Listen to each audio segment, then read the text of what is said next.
Olá a todos do sexto ano do Colégio Malé, dando prosseguimento no nosso conteúdo, e o tema da aula está em nosso livro, O Papel da Mulher em Roma.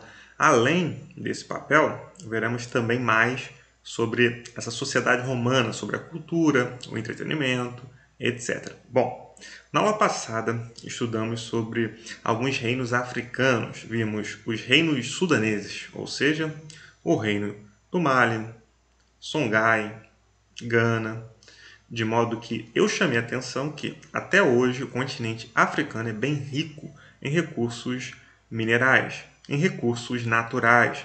Então, o continente africano, uma parte desse continente se tornou pobre devido, assim, uma exploração, devido a uma conquista assim, que os homens brancos fizeram nesse continente. Então, vimos bastante isso na aula passada. Dentro da antiguidade, esses grandes reinos africanos, eles comercializavam ouro, escravizados, tecidos, marfim, etc. Então, vimos que eles foram bem prósperos e assim contribuíram para a história da humanidade também em questões religiosas, na culinária, na música, em instrumentos musicais, em alguns aspectos da língua, etc. Então, todos esses povos que estudamos até então, eles trouxeram alguma contribuição para o mundo como um todo, como também o caso dos africanos, porque na escravidão eles foram trazidos forçadamente para as Américas e assim houve uma mistura muito grande com a população brasileira, de modo que a base da nossa cultura também tem elementos dos povos africanos, tem influência africana. Bom, agora em relação a essa Roma antiga, essa cultura, esse entretenimento, essa sociedade romana. Antes de eu falar do papel da mulher, também tem uma observação muito curiosa. E observação essa que faz parte do contexto das guerras púnicas que já estudamos. Os romanos entraram em vários conflitos, em 3 guerras, contra os púnicos, ou seja, contra os cartagineses, eram os povos que viviam ao norte da África, justamente pelo controle do mar Mediterrâneo. Já vimos isso em aulas passadas, porque tendo o controle do acesso do mar Mediterrâneo, da entrada e da saída, logicamente que a população assim cresceria bastante economicamente. Então, dentro desse contexto, foi criada uma lei, a Lei Ópia. Essa lei proibia, assim, que as mulheres viessem exibir suas joias, que elas viessem ser proibidas de usarem assim vestidos, as túnicas, aqueles roupões que elas usavam, bem coloridos, justamente porque o Estado romano estava precisando de dinheiro. E essas mulheres que eram influentes na sociedade, que tinham condições financeiras, elas não poderiam exibir isso na sociedade. Por isso, essa lei ópia foi criada justamente para que as mulheres não se exibissem assim na sociedade, não ostentassem a sua riqueza através do ouro, das joias, da vestimenta. Bom, é claro que elas se revoltaram, porque terminando a Guerra Púnica, essa lei ainda continuou na sociedade romana, de modo que elas obrigaram assim seus maridos a exigirem que de fato essa lei fosse terminada, porque as mulheres não tinham direitos políticos. Então, elas foram com os seus maridos e queriam entrar no Senado e participar também desse debate. Então, elas pressionaram e assim elas iam também às casas dos políticos e assim faziam uma pressão enorme em frente à casa desses políticos, justamente para que essa lei fosse abolida, para que essa lei deixasse de existir. No fim de tudo isso, elas conseguiram, através dessa participação forte que elas tiveram, para que elas pudessem assim se manifestar da forma como elas bem queriam, ou seja, que elas viessem usar as suas joias, as suas roupas da forma que elas bem quisessem. Bom, ainda em relação a esse papel da mulher nessa Roma antiga, em relação à Grécia, como também a Roma, existiam coisas parecidas. dentro dessa sociedade. No mundo antigo, na antiguidade como um todo. Por quê? O mundo antigo era um mundo majoritariamente masculino, ou seja, os homens que determinavam e tinham controle sobre tudo e todos. Então, esse controle era masculino, de modo que, no caso romano, até mesmo se nascesse alguma criança com alguma deficiência física, o pai ele poderia sim abandonar essa criança. Hoje isso seria abandono de incapaz. Então, na Roma antiga isso acontecia. Além disso, os pais também podiam vender seus filhos, os filhos rebeldes, controlavam assim toda a sociedade romana, ou seja, os homens tinham os direitos políticos e também controlavam todas as áreas dessa sociedade. Isso acontecia tanto na Grécia quanto em Roma. Porém, as mulheres romanas tinham mais espaço dentro da sociedade. Vimos em outras aulas que, por exemplo, as mulheres atenienses, lá da Grécia, elas eram criadas assim e aprendiam os serviços domésticos com as mães. E elas viviam dentro de casa. No caso, as mulheres espartanas, elas já participavam mais fora de casa, treinavam, faziam vários exercícios, tinham uma certa influência, porém não tinham direitos políticos, tanto as espartanas quanto as atenienses. Agora, as romanas, elas andavam, podiam circular pelos espaços públicos, mas deveriam usar assim a stola matrimonialis, ou seja, uma espécie de túnica, uma espécie de uma roupa própria para as mulheres casadas naquele período. Isso tinha uma referência ao rapto das Sabinas. Bom, é uma história lendária também. Assim como estudamos, Rômulo matou seu irmão Remo e assim fundou a cidade de Roma. Então, Rômulo, ele quis assim povoar mais Roma e se aproximou dos Sabinos, que é uma cidade próxima dele. Então, ele queria fazer com essa aproximação justamente uma troca, onde os romanos pudessem casar com as mulheres sabinas. Porém, os sabinos eles ficaram com medo que Roma viesse crescer muito e, de fato, esmagá-los. Assim, não aceitaram essa ideia de Rômulo.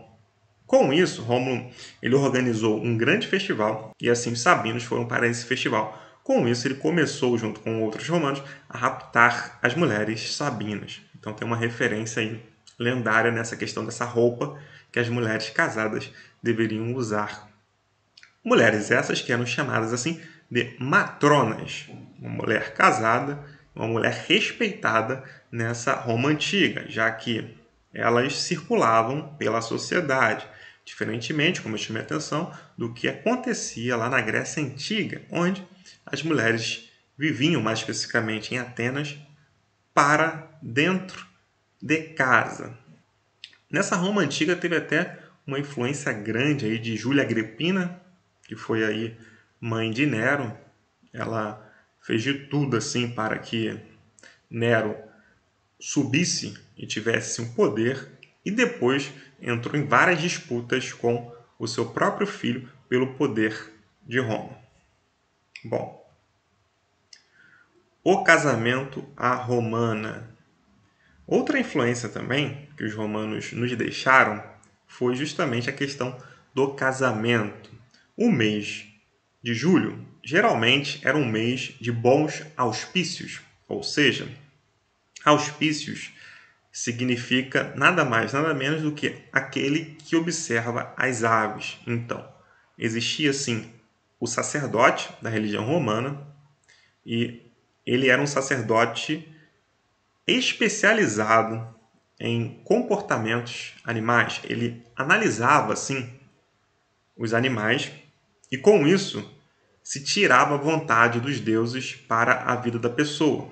Então, quando se tinha essa observação do sacerdote, né, chamado assim de auguri, por isso vem augúrios, ele dizia, bom, os deuses querem que vocês se casem. Aí começava todos os preparativos para o casamento. Inicialmente, primeiro se tinha que ter a permissão assim e a vontade confirmada dos deuses.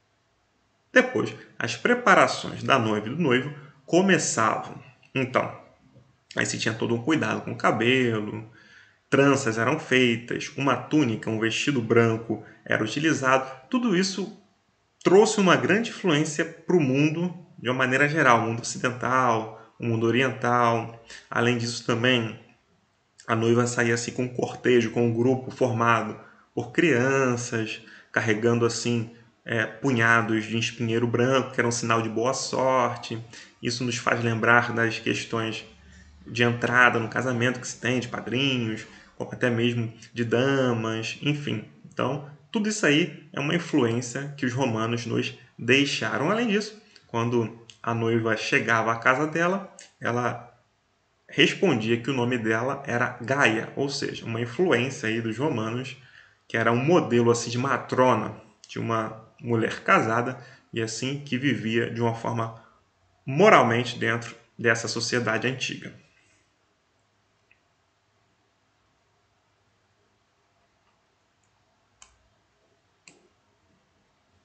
Bom, além desse papel feminino, além assim também dessa questão do casamento, os romanos eles viviam também com os seus entretenimentos. Eles se divertiam à sua maneira na época em que eles viviam.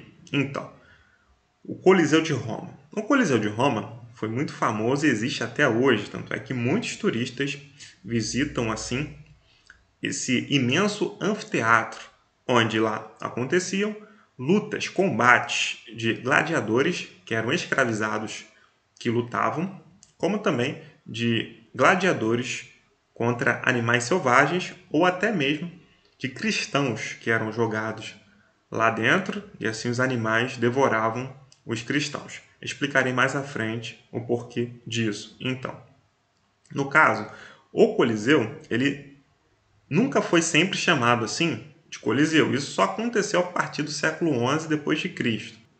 Porque até então ele começou a ser fundado no século I, em 72 depois de Cristo, e só foi terminado em 80 depois de Cristo. Ele era chamado de Anfiteatro Flaviano, porque o imperador Flávio que fez com que no local antigo onde o imperador antecessor Nero tinha construído um imenso palácio, ele construiu assim esse anfiteatro Flaviano. Então, que só recebeu esse nome depois com seu filho, porque ele morreu e assim não viu o anfiteatro todo pronto. Seu filho assumiu o título e assim batizou, colocou o nome do Anfiteatro Flaviano, em homenagem ao seu pai. Então, como eu chamei a atenção, só a partir do século XI que ele foi chamado assim de Coliseu, porque tem uma referência, porque próximo a ele existia assim o Colosso de Nero, que era uma escultura de Nero de 35 metros, e assim Colosso virou Coliseu posteriormente. Então, quando o Coliseu foi inaugurado, foi uma festa de cerca de 100 dias, onde centenas de gladiadores morreram, como também cerca de 5.000 animais ferozes foram mortos. Então os romanos gostavam assim do sangue, dessa violência, de modo que quando ia começar a luta, assim os imperadores eram saudados. Salve César, que tem a ver com o imperador. Aqueles que vão morrer te saúdam. Então, a briga boa era quando uma das pessoas assim morriam lá em confronto. E essas pessoas que morriam eram tiradas e assim a areia era colocada por cima do sangue e outras lutas assim, combates aconteciam. Ao todo, cerca de 50.000 pessoas cabiam dentro desse coliseu. Tanto é que é maior, bem maior do que muitos estádios de futebol que existem hoje. Além disso, também, inicialmente se tinha uma divisão assim de 3 andares, de modo que os primeiros andares eram das pessoas mais ricas da sociedade, o imperador, sua família, os políticos e depois os grandes proprietários de terras. Aí depois ia misturando, de modo que os mais pobres ficavam mais acima, ou seja, com uma visibilidade nem tanto privilegiada. Eles não conseguiam ver tão bem quanto quem sentava lá nas primeiras fileiras, nos primeiros andares. E também existiam torcidas organizadas, porque além dessa briga entre gladiadores, existia também a corrida de quadriga, era um carro puxado por 4 animais, circo, etc. Então, os romanos, eles se entretinham, eles se divertiam dessa forma também. Então, temos aqui uma imagem, é justamente o Coliseu, ou anfiteatro Flaviano, construído pelo imperador Flávio, porém seu filho Tito, que o terminou e colocou o nome em homenagem ao seu pai.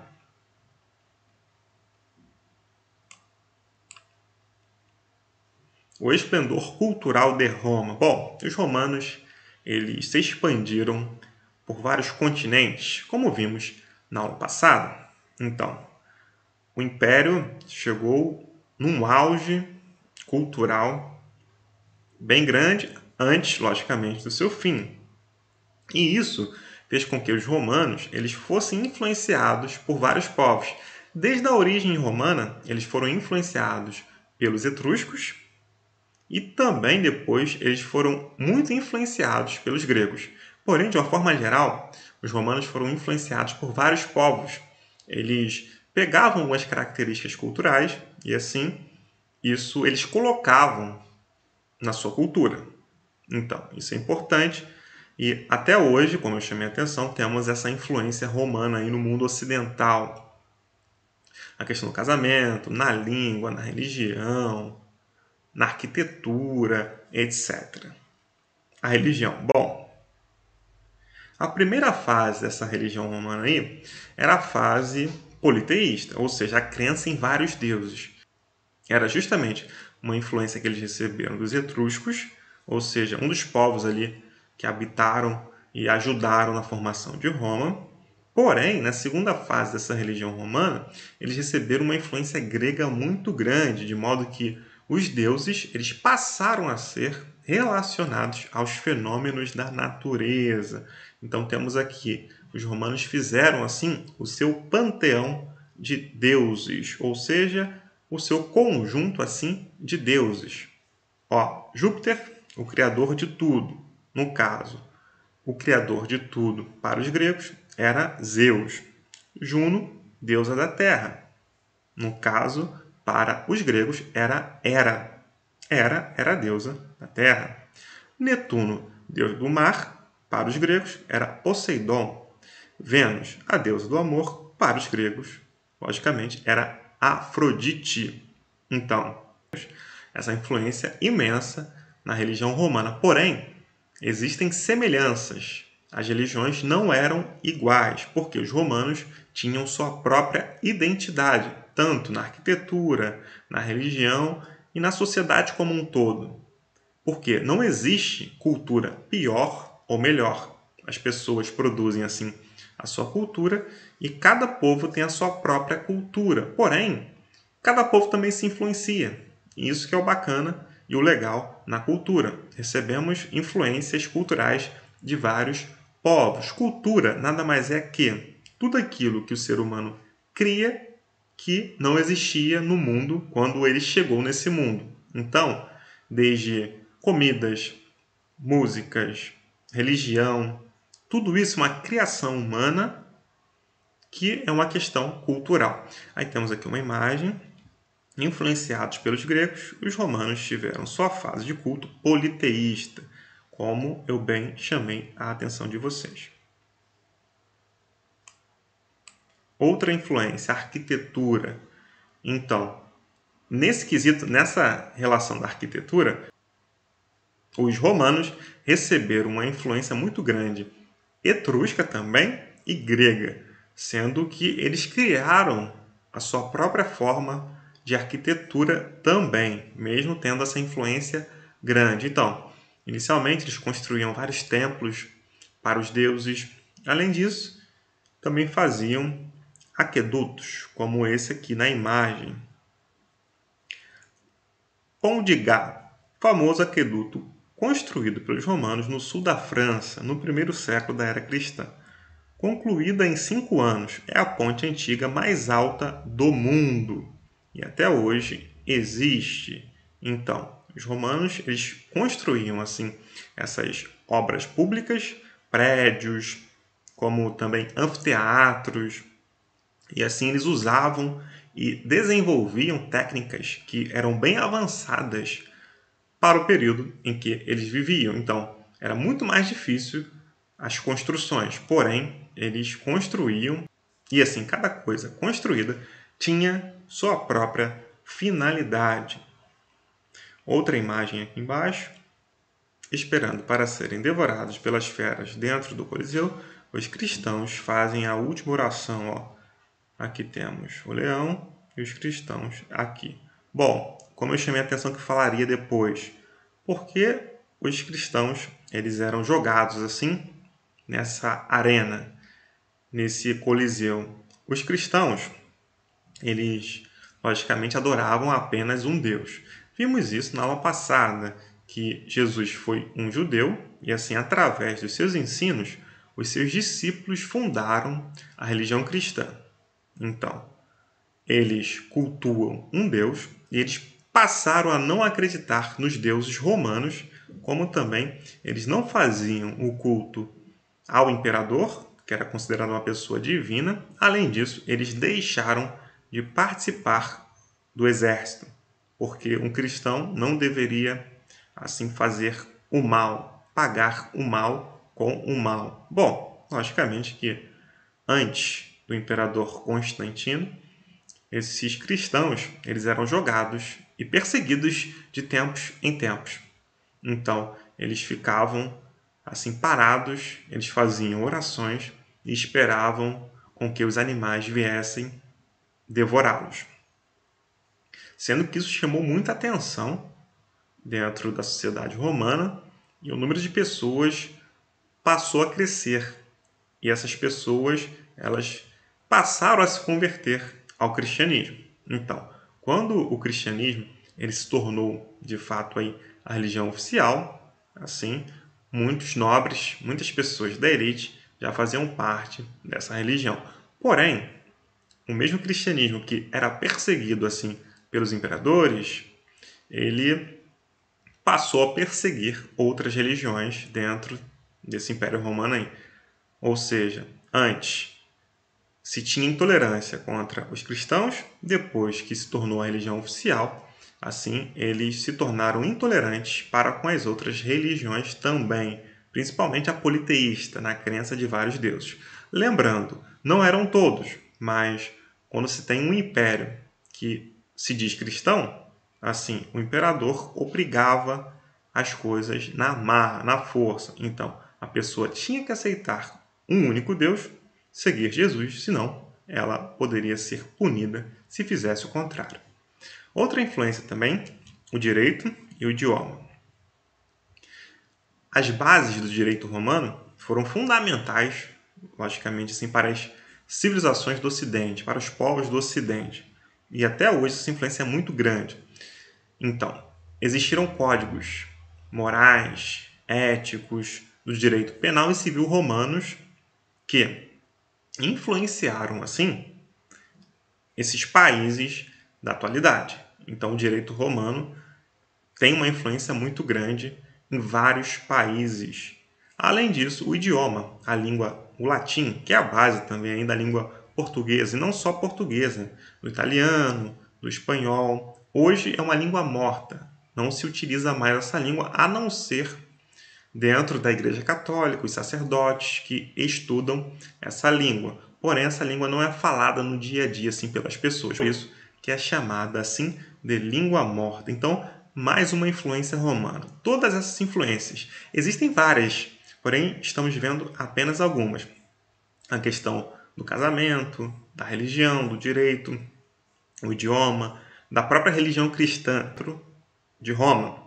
Porém, quando a religião cristã chegou a Roma, quando a fé cristã chegou a Roma, de lá se espalhou para todo o mundo, já que Roma era uma cidade assim cosmopolita, recebia várias pessoas vindas de várias regiões do mundo. Por isso, cosmopolita significa isso.